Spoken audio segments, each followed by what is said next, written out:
1988, Enzo Ferrari's deathbed. Two people in the room, Lena and a young man. Ferrari opened his eyes, looked at the young man. His lips moved. "You too." The voice stopped. The young man leaned in, waited. "You too are my son." 4 words. For the first time. A few hours later, Ferrari died. The young man's name was Piero. He was 26 years old.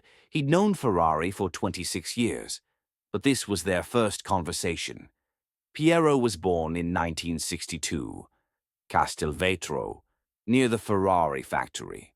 No father's name on the birth certificate, but everyone in Maranello knew. Small towns can't keep secrets. When Piero was 6, he asked, "Who's that man?" His mother, Lena, didn't answer right away. "Someone we know." "My father?" Lena looked out the window. "Dinner's ready. Go wash your hands." Piero learned that day some questions don't get answers. The first meeting happened when Piero was 10. Ferrari came to the house, sat down. Piero waited at the door. Lena. "Piero, come here." Piero approached. Ferrari looked. For a long time. Said nothing. Then he stood up. Left. Piero asked his mother, "Why didn't he talk?" "That's how he is." "But I said that's how he is." In the following years, Ferrari came regularly, once a month, always the same. Arrive, sit, look at Piero, leave. No words. Piero tried in the early years. Today at school, Ferrari would look, listen, no response. On the math test, a nod. Slight, but mouth stayed closed. 1975, Piero learned that day. Some questions don't get answers. The first meeting happened when Piero was 10. Ferrari came to the house, sat down.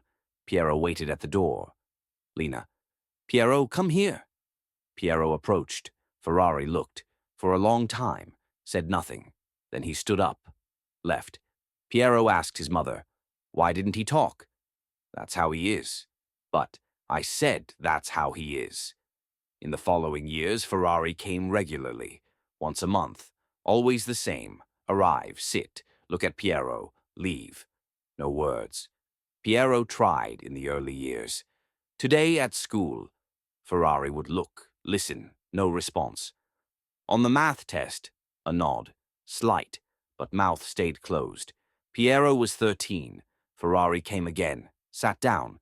This time, Piero stayed silent, didn't speak. 10 minutes. Nothing said.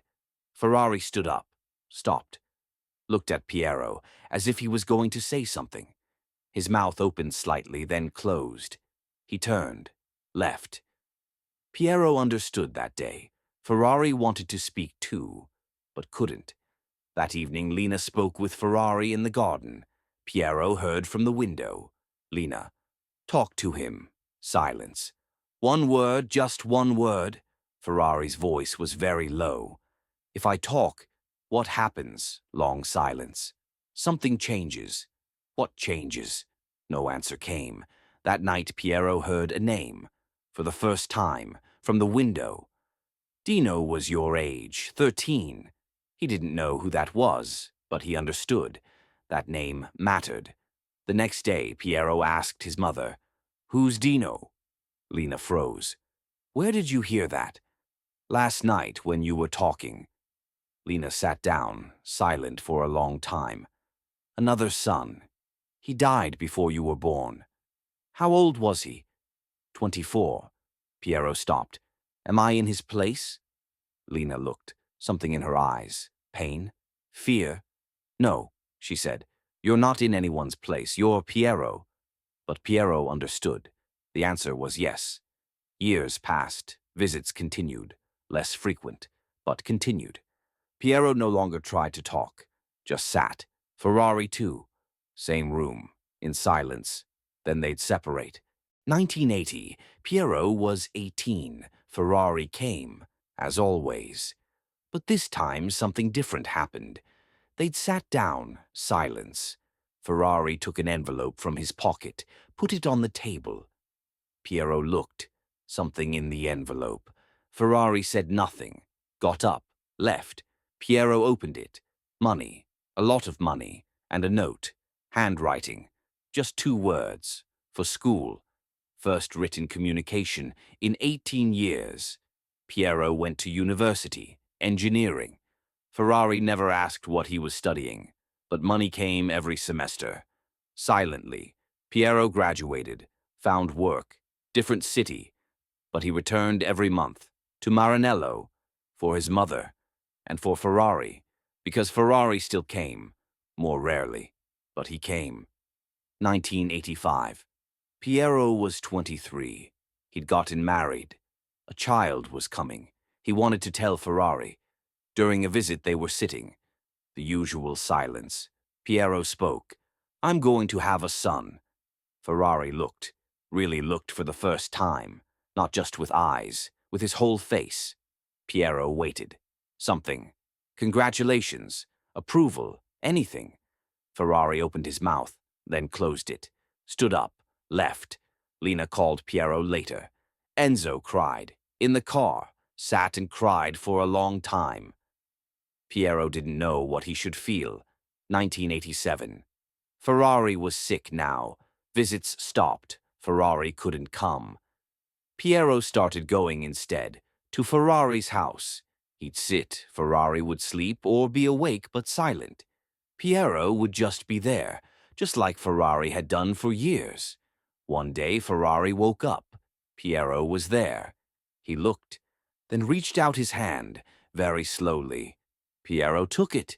For the first time, in 25 years. The hand was cold, trembling. They held for 2 minutes, said nothing. Ferrari pulled his hand back, closed his eyes. Piero stayed, waited. August 1988. Final days. Ferrari could barely speak. But one morning he opened his eyes. Piero was there. "You too are my son." Piero didn't answer. Couldn't. Ferrari didn't continue. No other words. Just that. Piero didn't know if this was apology, acceptance, or something else. He closed his eyes. Cried. Ferrari closed his eyes too. A few hours later, he died. At the funeral, Piero sat in the back rows. Thousands of people, politicians, journalists. No one knew who Piero was. Officially, they learned when the will was read. Ferrari had left the factory to Piero, his sole heir. The press was shocked. Who is this man? Piero never gave an explanation. Just said, "I'm my father's son, that's all." Years later, a journalist asked, "How did you live 26 years without talking?" Piero didn't answer for a long time. Then, talking isn't just with words. But he never spoke. He was there, 26 years, every month, without talking. But he was there. Was it enough? Piero looked, his eyes somewhere far away. "I don't know," he said. "I still don't know." One father, 2 sons, one dead for 30 years, one alive but invisible. Ferrari never spoke to Piero. Why? Because he couldn't forget Dino? Because talking to Piero would be betraying Dino? Or because if he spoke, the second son would become real? And if he became real, he'd remember he could lose him too one day? We don't know. Ferrari never explained, except for those last 4 words. "You too are my son." What does this mean? You too, like Dino, in Dino's place, alongside Dino. Piero didn't know, still doesn't. Maybe Ferrari didn't know either. Maybe it was just the only thing he could say.